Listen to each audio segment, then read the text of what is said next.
यहाँ पे practice set first देखते हैं। तो यहाँ पे फर्स्ट क्वेश्चन है, भारत के लिए संविधान सभा का विचार पहली बार डॉट डॉट द्वारा पेश किया गया था। तो किसके द्वारा? यहाँ पे ऑप्शन है जवाहरलाल नेहरू, राजेंद्र प्रसाद, वल्लभ भाई पटेल, एम.एन. रॉय।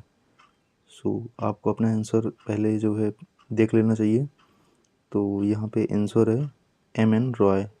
ठीक है, आपको वीडियो को पॉज करके खुद का अपना आंसर चेक कर लेना कि आप क्या चूज़ करते हो। तो एम.एन. रॉय ने कब दिया था? 1934 में दिया था। और कांग्रेस ने जो है 1934 के बाद मतलब 1937 में जो फैज़पुर अधिवेशन हुआ था उस समय कांग्रेस ने जो है संविधान सभा की बात करी थी। ठीक है, तो ये हमें पता होना चाहिए। अगेन यहाँ पे है, किस ग्रह का वातावरण सल्फ्यूरिक अम्ल का फार्मूला पूछा जाए तो क्या होता है? H2SO4 होता है।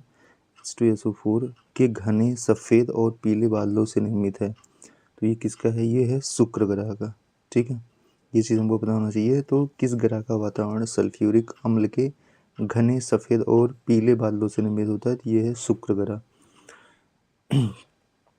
तो ये जो है अगर देखा जाए तो यहाँ पे सूर्य, अगर ये सन है तो यहाँ पे पहले क्या आता है? यहाँ पर बुध आता है, फिर आपका क्या आता है? शुक्र आता है। ठीक है, बुध शुक्र, उसके बाद यहाँ पे क्या आता है? पृथ्वी आता है ना। तो ये चीज़ हमको पता होना चाहिए ना, बुध शुक्र पृथ्वी। तो इस प्रकार की चीज़ें जो है पता होना चाहिए। नेक्स्ट यहाँ पे आपका, भारत के जनसंख्या इतिहास में 1901 से 1921 की अवधि को रूप में माना जाता है। तो किस अवधि के रूप में माना जाता है? इसको जो है गतिहीन चरण के रूप में माना जाता है। तो यहाँ पे ऑप्शन जो है डी आपका करेक्ट होगा। तो भारत की जनसंख्या के इतिहास में 1901-1921 की अवधि को गतिहीन चरण या स्थिर जनसंख्या की अवधि के रूप में माना जाता है। इस अवधि में मृत्यु दर बहुत अधिक थी, जिसके लिए महामारी, दुर्भिक्ष एवं खाद्य पदार्थों का अभाव विशेष रूप से उत्तरदायी था। साथ ही जनसंख्या जन्म दर भी उच्च थी, जिस कारण इस कालावधि में जनसंख्या लगभग स्थिर बनी रही। तो ये चीज़ हमको पता होना चाहिए। नेक्स्ट है, वह उपकरण जिसे परिपथ में हमेशा श्रेणी क्रम में जोड़ा जाता है, इसके माध्यम से परिपथ के विद्युत प्रवाह को मापा जाता है, इसे कहते हैं। तो इसे क्या कहते हैं? इसे एमीटर कहते हैं। Option B is correct. So वह उपकरण जिसे परिपथ में हमेशा श्रेणी क्रम में जोड़ा जाता है, ये मोस्ट इंपॉर्टेंट पॉइंट ये भी पता होना चाहिए। और जिसके माध्यम से परिपथ के विद्युत प्रवाह को मापा जाता है, उसे क्या बोलते हैं? उसे एमीटर बोलते हैं, ना कि डिस्टोरेशन और इम्यूनोमीटर और माइक्रोवेव पावर मीटर। ये होता है एमीटर होता है। ठीक है, नेक्स्ट है यहाँ पे आपका, कार्बन डाइऑक्साइड को क्या बोलते हैं? यहाँ पे कार्बन डाइऑक्साइड को ये शुष्क हिम भी बोला जाता है, ये भी आपको पता होना चाहिए। नेक्स्ट है, निम्नलिखित में से किस पारिस्थितिकी तंत्र में जैव व्यवहार का उल्टा पिरामिड होता है? तो यहाँ पे जो है उल्टा पिरामिड और सीधा पिरामिड देखने को मिलता है। तो ये आपका कहाँ पे देखने को मिलेगा? तो ये जो है जो तालाब पारिस्थितिकी तंत्र होता है, यहाँ पे जैव व्यवहार का उल्टा पिरामिड देखने को मिलता है। ठीक है, तो ये भी यहाँ पे पता होना चाहिए। जैसे तालाब हो गया, सागर हो गया, झील हो गया, इन सब में आपको जो है उल्टा पिरामिड देखने को मिलता है। क्योंकि जो है जो तालाब की जो ऊपरी सतह होती है उसमें छोटी मछलियाँ होती हैं, जीव जंतुओं की संख्या अधिक पाई जाती है। तो तालाब के सबसे गहरे में पाए जाने वाली बड़ी मछलियाँ पाई जाती हैं, जिनकी संख्या कम होते हुए भी अधिक भार होता है। ठीक है, तालाब वाला में जो बड़ी मछलियाँ होती हैं वो नीचे की तरफ होती हैं, और जो छोटी मछलियाँ होती हैं वो ऊपर की तरफ होती हैं। तो इनका भार जो है नीचे ज़्यादा होता है, ऊपर कम होता है। ये चीज़ पता होनी चाहिए। अगेन, अफ्रीका में कालाहारी किस प्रकार का रेगिस्तान है? तो पहली बात तो कालाहारी डिजर्ट है कहाँ पे? ये अफ्रीका में, ये पता होना चाहिए। ये किस प्रकार का है? तो ये उपोष्ण कटिबंधीय है।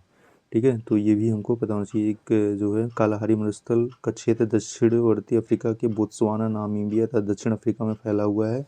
मतलब कहीं ना कहीं ये जो नीचे एकदम साउथ वाला पार्ट है, साउथ अमेरिका मतलब अमेरिका का, वहाँ पे आपको सॉरी अफ्रीका का, वहाँ पे देखने को मिलेगा। ठीक है, यहाँ पे जो लोग रहते हैं उनको बुशमैन भी कहा जाता है, ये भी पता चाहिए, बुशमैन। नेक्स्ट यहाँ पर निम्नलिखित में कौन सा यौन संक्रमण है? तो जो है यहाँ पे यौन संक्रमण के लिए कौन सा यहाँ पे है? तो ये आपका है यहाँ पे, इसको उपदंश। ठीक है, यहाँ पे जो ये उपदंश है, ये एक सेक्सुअली ट्रांसमिटेड इन्फेक्शन है। ठीक है, उपदंश, या इसको क्या बोलते हैं? इसको बोलते हैं सिफिलिस। ठीक है, इसको सिफिलिस भी बोलते हैं, तो ये भी बताना चाहिए, सिफिलिस। ठीक है, सिफिलिस भी इसको बोला जाता है। यह एक बैक्टीरिया ट्रेपोनेमा पैडियम के द्वारा होता है, तो ये भी बताना चाहिए, बैक्टीरिया के द्वारा होता है। निम्नलिखित में से कौन सा एक अनुवांशिक विकार नहीं है, तो यहाँ पे अनुवांशिक विकार यहाँ पे कौन सा नहीं है, तो यहाँ पे ये जो है वर्णांतता भी है, अराजकता भी है एंड अतिरिक्त स्राव भी है। यहाँ पे मिक्सीडिमा जो है ये एक अनुवांशिक विकार नहीं है, ठीक है। तो यहाँ पे बताएं अनुवांशिक विकार नहीं, इसके अतिरिक्त सभी अनुवांशिक विकार हैं, ये चीज़ हमको बताना चाहिए। अगेन है यहाँ पे विश्व की सबसे गहरी झील कौन सी है, तो विश्व की सबसे गहरी झील जो है यहाँ पे बैकाल झील है, जो कि कहाँ पे देखने मिलेगा, रसिया में, ठीक है। तो ये भी हमको बताना चाहिए, रसिया में देखने मिलेगा विश्व की सबसे गहरी झील बैकाल झील। नेक्स्ट है यहाँ पे, नेक्स्ट क्वेश्चन है पशुओं के प्रति क्रूरता रोकथाम अधिनियम को वर्ष ... में अधिनियमित किया गया था, तो ये कब किया गया था, ये 1960 में किया गया था, ठीक है। ये 1960 में किया गया था, ये भी हम लोगों को पता होना चाहिए। नेक्स्ट यहाँ पे है उत्तर प्रदेश की कुल जिलों को अलग करके उत्तराखंड का गठन कब किया गया था, तो कुछ जिलों को जो है अलग करके उत्तराखंड का गठन कब किया गया था, तो ये 2000 में किया गया था, 2000 में। अगर यहाँ पे डेट स्पेसिफिक की बात की जाए तो ये 9 नवंबर 2000 था, ठीक है, 9 नवंबर 2000, तो यहाँ पे ये करा गया था, ये हमको बताना चाहिए था। और उसका नाम उत्तरांचल था उस समय, उत्तराखंड ये क्या बदला 2007 में उत्तरांचल से उत्तराखंड करा गया था, ये भी बताना चाहिए। अगेन है भारत के किस राज्य को चीनी का कटोरा कहा जाता है, तो चीनी का कटोरा किसे कहा जाता है, तो यहाँ पे 13 का जो है ऑप्शन ए करेक्ट है, उत्तर प्रदेश को कहा जाता है, ठीक है। तो ये जो है बताना चाहिए। नेक्स्ट यहाँ पे है भारत के राष्ट्रपति का चुनाव लड़ने के लिए न्यूनतम आयु कितनी होनी चाहिए, तो प्रेसिडेंट का जो है चुनाव लड़ने के लिए न्यूनतम आयु कितनी होनी चाहिए, 35 वर्ष, ठीक है, चाहे वो प्रेसिडेंट हो या फिर वाइस प्रेसिडेंट हो, यहाँ पे कितना चाहिए, 35। लेकिन यहाँ पे है ये अगर देखा जाए तो किस आर्टिकल में मेंशन है, आर्टिकल 55 में मेंशन, ये भी पहुँच चाहिए, आर्टिकल 55 में मेंशन है। वो भारत का नागरिक हो, वह 35 वर्ष की आयु पूर्ण कर चुका हो, वह लोकसभा का सदस्य निर्वाचित होने के योग्य हो, वह किसी लाभ के पद पर न हो, राष्ट्रपति चुनाव के नामांकन के लिए उम्मीदवार के बाद कम से कम 50 प्रस्तावक व 50 अनुमोदक होने चाहिए, 50 प्रस्तावक और जो है 50 अनुमोदक होने चाहिए। भारत में पहली रेलवे लाइन का परिचालन किस वर्ष किया गया था, तो ये 1853 में किया गया था, ऑप्शन सी इज़ करेक्ट, ठीक है। तो ये भी पता होना चाहिए, ये लॉर्ड डलहौजी के समय किया गया था। और जो है ये भी हम लोगों को पता होना चाहिए, बम्बई से ठाणे के मध्य चलाया गया था ना, बम्बई से ठाणे के मध्य चलाया गया था, और दुनिया में जो है भारतीय रेलवे का तीसरा सबसे बड़ा नेटवर्क है, ये भी हमको पता होना चाहिए। नेक्स्ट यहाँ पे भारत की राज्यसभा के पदेन अध्यक्ष कौन है, भारत की राज्यसभा के पदेन अध्यक्ष कौन है, भारत के उप राष्ट्रपति। प्रेजेंट टाइम में भारत के उपराष्ट्रपति कौन है, ये आपको पता होना चाहिए।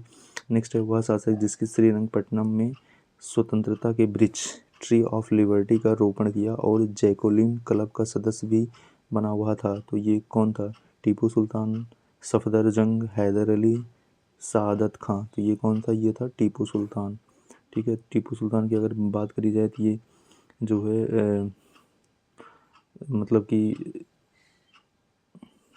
चलो ठीक है। अगेन है भारत में उच्च न्यायालय की संस्था पहली बार किस वर्ष में स्थापित की गई थी, तो भारत में उच्च न्यायालय की संस्था पहली बार कब स्थापित की गई थी, 1862 में, ठीक है, 1862 में। तो ये भी हम लोगों को पता होना चाहिए, कहाँ पे, कलकत्ता में।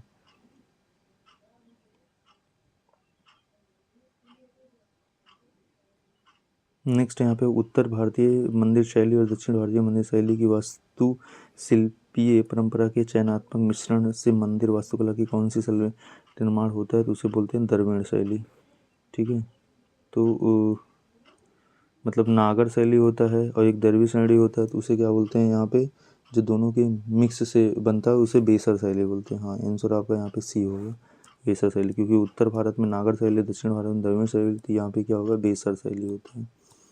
अगेन यहाँ पे है किस राज्य में राष्ट्रपति शासन उन्नत करने का अधिकार उसके पास है, मतलब किसी राज्य में राष्ट्रपति शासन उन्नत करने का अधिकार किसके पास है, यहाँ पे किसके पास है, भारत के राष्ट्रपति के पास स्वयं है। अगेन है निर्यात तत्परता सूचकांक किसके द्वारा जारी किया जाता है, तो ये जो है नीति आयोग के द्वारा, ठीक है। Export preparedness index, export preparedness index, NITI Aayog के द्वारा। नेक्स्ट यहाँ पे भारत का क्षेत्र लगभग लाख वर्ग किलोमीटर में है, तो ये कितना है, 3.28, ठीक है। नेक्स्ट टाइम निम्नलिखित उत्तर प्रदेश के किस जिले में भारत माता मंदिर स्थित है, तो ये जो है आपको वाराणसी में देखने को मिलेगा। नेक्स्ट यहाँ पे आपका मानव अधिकार पर यहाँ पे वाराणसी में जो काशी विश्वनाथ मंदिर हो गया, भारत माता मंदिर हो गया, ये सब जो है वाराणसी में देखने को मिला। आगरा में बात करें तो यहाँ पे आगरा का किला, ताजमहल, फतेहपुर सीकरी, ये सब आगरा में देखने को मिलता है। अगेन यहाँ पे है मानवाधिकार पर संयुक्त राष्ट्र आयोग को डॉट डॉट द्वारा प्रतिस्थापित किया गया था। तो ये किसके थ्रू करा गया था यहाँ पे? तो यहाँ पे आपका क्या होगा, ये संयुक्त राष्ट्र मानवाधिकार परिषद द्वारा, ठीक है। नेक्स्ट यहाँ पे है कि स्थापना भारत के आतंकवादी रोधी क्षमताओं का समर्थन करने के लिए की गई थी। तो किसकी स्थापना की गई थी यहाँ पे? यहाँ पे जो है आपका राष्ट्रीय पुलिस प्रौद्योगिकी विकास केंद्र, नेटग्रिड, NPITC एंड CCTNS। तो यहाँ पे नेटग्रिड रहता है, राष्ट्रीय खुफिया ग्रिड। नेक्स्ट यहाँ पे है भारतीय संविधान में निम्नलिखित में से कौन से अनुच्छेद में केंद्र में सरकार के संसदीय स्वरूप से संबंधित है? तो संसदीय स्वरूप से संबंधित कौन है यहाँ पे? यहाँ पे अनुच्छेद 74 और 75, ठीक है। तो ये चीज़ आपको यहाँ पे पता होना चाहिए। नेक्स्ट यहाँ पे भारतीय राष्ट्रीय जांच एजेंसी अधिनियम किस वर्ष अधिनियमित किया गया था? राष्ट्रीय जांच एजेंसी अधिनियम किस वर्ष अधिनियमित किया गया था? तो ये जो है आपका 2008 में, ठीक है। NIA, national intelligence agency, national investigation agency, ये जो है 2008 में कराया गया था। नेक्स्ट यहाँ पे है पीपल डेली समाचार पत्र इस देश में छपता है। तो पीपल डेली कहाँ पे छपता है? ये जो है आपका चीन में छपता है, ठीक है। नेक्स्ट है आपका है माल और सेवा कर GST परिषद का अध्यक्ष कौन होता है? तो यहाँ पे कौन होता है? ये केंद्रीय वित्त मंत्री होता है, ठीक है। ये किस आर्टिकल के अंतर्गत आता है? ये आता है 279A के अंतर्गत आता है। ये कॉन्स्टिट्यूशनल बॉडी है, ठीक है। नेक्स्ट यहाँ पे है किस प्रकार का voice Word Excel, PowerPoint और अन्य डेटा प्रोफाइल को समर्पित करता है? तो यहाँ पे आपका क्या हो जाएगा? ये माइक्रो वायरस, ठीक है। नेक्स्ट यहाँ पे देख लेते हैं मॉडल पुलिस अधिनियम 2006 की धारा 189 में कहा गया कि जिन मार्गों से जुलूस गुजर सकता है उनका निर्धारण रैंक के अधिकारी द्वारा नहीं किया जाना चाहिए। तो यहाँ पे क्या होगा? ये आपका अगर देखा जाए तो 31 का क्या हो जाएगा? ये A हो जाएगा, सहायक जिला पुलिस अधीक्षक के द्वारा। अगेन यहाँ पे है जीव विज्ञान की कौन सी शाखा वंशानुक्रम पैटर्न के माध्यम पर केंद्रित है? तो यहाँ पे क्या होगा आपका? ये अनुवांशिकी के माध्यम पर केंद्रित है। अगेन निम्नलिखित में कौन सा विकल्प संतुलित आहार का एक उदाहरण है? संतुलित आहार का यहाँ पे क्या हो जाएगी? रोटी, दाल और सब्जियाँ। नेक्स्ट यहाँ पे ब्रिटिश कंजर्वेटिव सरकार द्वारा साइमन कमीशन कब नियुक्त किया गया था? तो यहाँ पे कब किया गया था? ये 1927 में। अगेन बैंकों का बैंकर कहा जाता है किसको? RBI को। अगेन यहाँ पे निम्नलिखित में कौन सा दर्रा हिमाचल प्रदेश और लद्दाख को जोड़ता है? तो ये कौन सा है? ये बारालाचला, ठीक है। अगेन यहाँ पे है औपचारिक रूप से शादी विवाह में उत्तर प्रदेश के पुरुष डॉट डॉट पहनते जो कढ़ाई से सना हुआ कुर्ता है, यहाँ पे क्या पहना जाता है? ये पहना जाता है शेरवानी। नेक्स्ट है यहाँ पे आपका कौन सा राज्य समान नागरिक संहिता लागू करने वाला देश का पहला राज्य बना? ये उत्तराखंड बना है। ये UCC आर्टिकल 44 के अंतर्गत आता है। नेक्स्ट यहाँ पे है किस देश ने फरवरी 2025 में माउंट तारानाकी को कानूनी अधिकार प्राप्त करा है? तो तारानाकी किस देश का है? ये न्यूजीलैंड का है। ये पता चाहिए। अगेन ये इंपॉर्टेंट नहीं क्वेश्चन। तो इतने थे most important question for the GS। Thank you.